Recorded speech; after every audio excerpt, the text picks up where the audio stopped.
Le Comité européen des droits sociaux vient de juger à l'unanimité que les barèmes de licenciement Macron sont contraires à la charte sociale européenne. Je voudrais qu'on revienne là-dessus, ça a fait la une de toute la presse cet après-midi. Je voudrais surtout qu'on s'arrête sur cette image-là. Cette image-là, pourquoi? Parce que ces barèmes Macron, ils ont été annoncés dans le cadre de la première campagne présidentielle en 2017. C'est une des toutes premières mesures qui a été votée en septembre 2017. Le Conseil constitutionnel a dit circuler, il n'y a rien à voir, c'est pas contraire à la Constitution. La Cour de cassation, elle a rendu un avis en disant c'est pas très grave, tout ceci est à peu près conforme à notre droit. Après, la Chambre sociale a statué là-dessus. Tout récemment, je vous renvoie à toute la playlist de vidéos que j'ai faites sur cette question. Et voilà, enfin, on a le Comité européen des droits sociaux qui est en train de remettre les pendules à l'heure et qui dit que très clairement, il y a une violation caractérisée de la Charte sociale européenne. Cette décision, vous la retrouverez donc, je vous mentionnerai le lien sous cette vidéo. Ce qui est dommage, c'est que c'est une décision du 23 mars 2022 et qu'elle n'a été publiée que maintenant. Ça aurait été préférable qu'elle soit publiée pendant la campagne présidentielle. Ça aurait peut-être eu une petite influence sur ce deuxième scrutin. Je vous propose de reprendre brièvement donc cette décision. Et déjà, ce qui est intéressant dans le raisonnement donc du comité, c'est que il identifie bien qu'il y a deux problématiques qui sont intrinsèquement liées, que l'on ne peut pas dissocier. Vous avez d'abord, et c'est ce que la question centrale en fait de l'article 24 de la Charte sociale européenne, c'est de savoir est-ce que le salarié qui a été licencié sans aucun motif valable, qui a été licencié sans cause réelle et sérieuse, est-ce qu'on lui octroie une indemnité qui est adéquate? Donc on va revenir sur cette question de l'indemnité adéquate. Mais il y a une autre question qui se pose, c'est celle de savoir est-ce que le salarié, il dispose en fait d'un recours effectif devant un juge pour obtenir cette indemnité adéquate. Et les barèmes de licenciement Macron, si vous reprenez la décision, vous verrez, ils sont rappelés là, mais vous reprenez mes autres vidéos, vous le verrez aussi. Les barèmes de licenciement Macron, sur les salariés qui ont une faible ancienneté, le plafond et le plancher, il est tellement étroit que le juge, il est privé de toutes ses prérogatives juridictionnelles. Il peut statuer que de l'ordre d'un demi-mois de salaire, ce qui ne correspond strictement à rien. Et la Cour de cassation, lorsqu'elle avait rendu son premier avis, elle avait dit la question du recours effectif, elle ne se pose pas. Pourquoi? Parce que les barèmes Macron, ils statuent sur le fond du droit, ils ne statuent pas sur une question de procédure. Et je vous renvoie à une vidéo que j'avais faite précédemment sur justement le procès équitable. Et évidemment que les barèmes Macron qui instaurent un plafonnement et un plancher pour les indemnisations que le juge va octroyer, c'est une règle de procédure, c'est une règle qui va justement faire que le juge ait pieds et poings liés et qu'il n'a aucune marge d'appréciation. Il y a des conseils de prud'homme qui l'ont jugé et c'était une analyse qui est parfaitement juste. Et le CEDS nous dit bien, eh bien voilà, les deux problématiques sont liées, d'accord? On va se poser la question de savoir est-ce que les barèmes Macron sont une indemnité adéquate, mais on doit également se poser en même temps, par une appréciation globale, la question de savoir est-ce que le salarié dispose d'un recours effectif devant un juge. Et ce n'est pas le cas. Alors, sur l'indemnité adéquate, le CEDS nous rappelle ce qu'il a toujours jugé par ailleurs, notamment quand il l'a rappelé à propos donc de l'Italie qui avait elle aussi instauré des barèmes d'indemnisation des licenciements. Le montant adéquat, il est adéquat au regard de deux choses.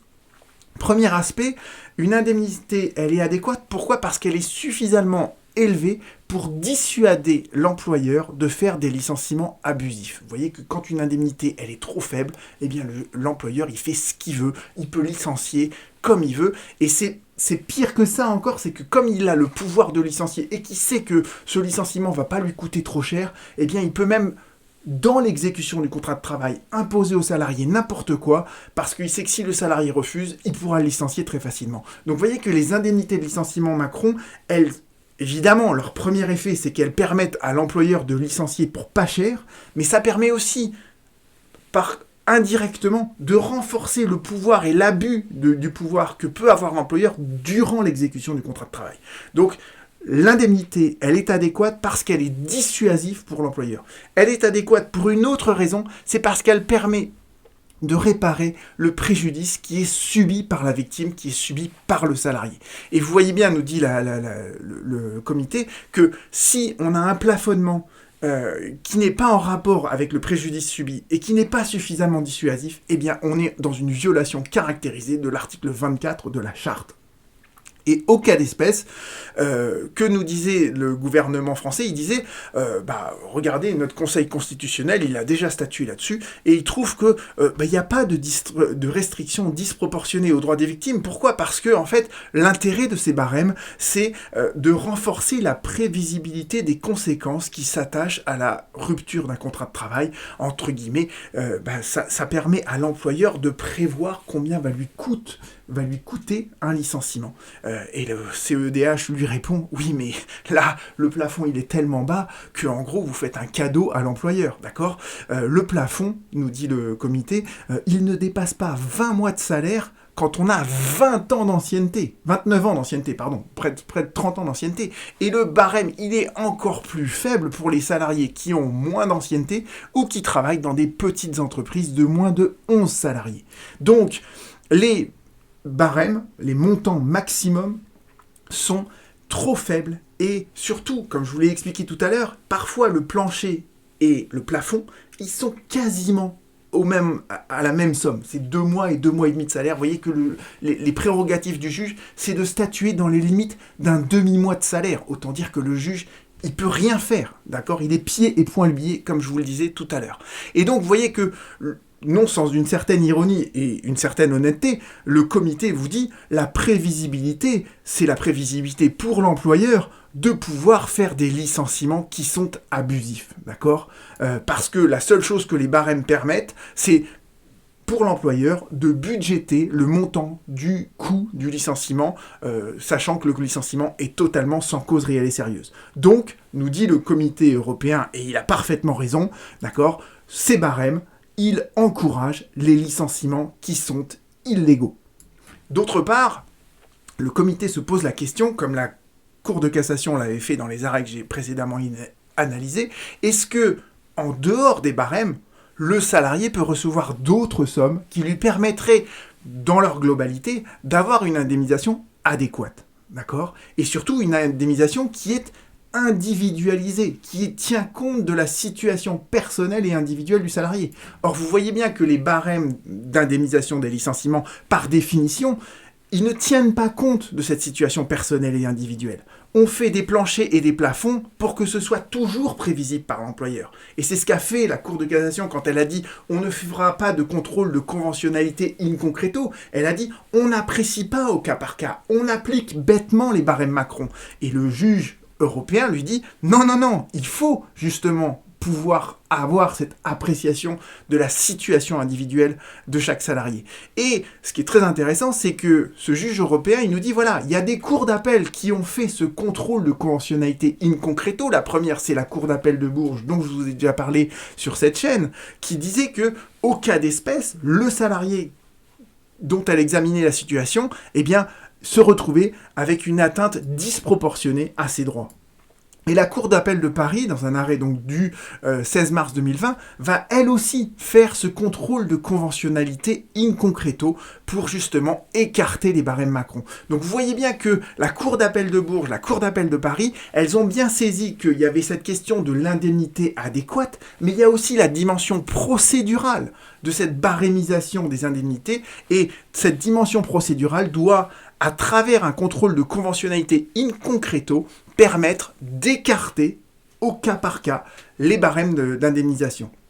Donc la cour vous voyez, le juge européen approuve ces cours d'appel d'avoir justement saisi la dimension procédurale qu'on ne peut pas évincer comme la Cour de cassation a essayé de le faire.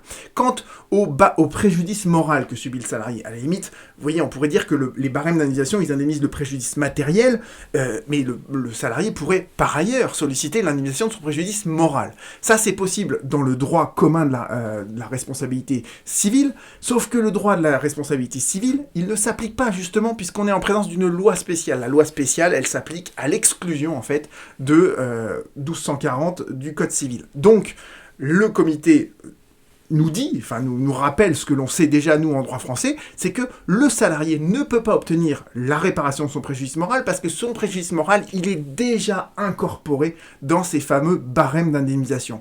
Et le comité en arrive à la conclusion suivante, c'est que les plafonds qui sont prévus par le Code de travail ne sont pas suffisamment élevés pour réparer le préjudice subi par la victime et être dissuasif pour l'employeur. Et d'autre part, d'un point de vue procédural, le juge ne dispose que d'une marge de manœuvre étroite dans l'examen des circonstances individuelles. Et pour ces raisons, le comité conclut à l'unanimité à la violation de l'article 24 de la charte. Donc vous voyez que ça, c'est quand même un revers cinglant, un revers brutal sur une politique qui elle-même est brutale. D'accord ? Parce que le problème des barèmes Macron, c'est que ça a découragé de nombreux salariés à saisir un juge parce qu'ils savaient que la messe était d'ores et déjà dite et que ça servait à rien de saisir le juge. Et il n'y a rien de plus brutal dans un état de droit que de convaincre les gens que le système juridique, le système judiciaire qu'il y a devant eux ne pourra rien faire pour eux. Et je suis heureux que le comité européen des droits sociaux ait rendu cette décision. Le problème, c'est que la Cour de cassation, et je vous renvoie à ma précédente vidéo de ce point de vue-là, a déjà dit que la décision du CEDS, elle n'était pas contraignante pour la France, donc on peut faire comme si elle n'existait pas, et en même temps, j'espère que les réseaux sociaux permettront que cette décision soit diffusée auprès du plus grand nombre pour qu'on comprenne à quel point cette volonté politique de Macron en 2017 qui est rentrée dans le Code du travail, c'est juste une abjection et qu'il faut qu'on en sorte. Et j'espère que l'opposition fera son rôle, qu'ils vont proposer un projet de loi qui écarte les barèmes Macron, qui les enterre une fois pour toutes et qu'on n'en parle plus. À bientôt.